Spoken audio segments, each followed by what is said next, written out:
talking to your teens about sex has always been a little bit awkward.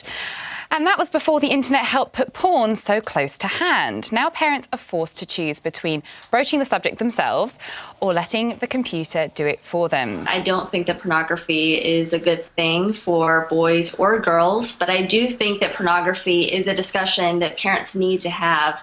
All of us grew up having a one-time sex talk, and maybe back, 15, 20, 30 years ago, maybe that would cover it. But today, kids are just receiving so much information about sexuality, about pornography, and any kid who has unfiltered internet access is going to come across pornography. I think that parents should start talking with their kids when they're, 7, 8, 9 about have they come across any sort of scary, content online, have they come across any sort of images that might disturb them, and a lot of times that can start to get the conversation going. Whether it's through watching their cable TV provider, or whether it's online when even their children are trying to access harmless content, that they might come across some harmful, graphic, deviant, even violent sexual content.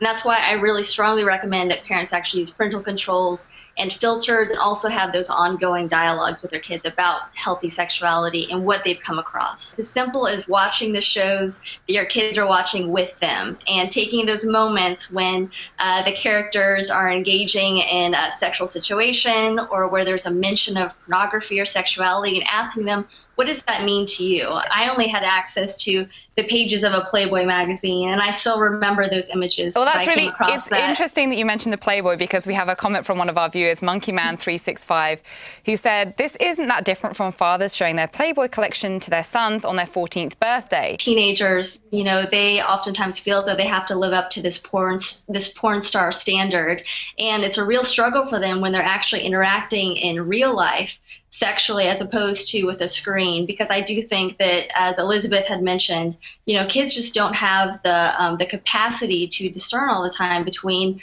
the porn myth, that fantasy, and what real sexual relationships are about.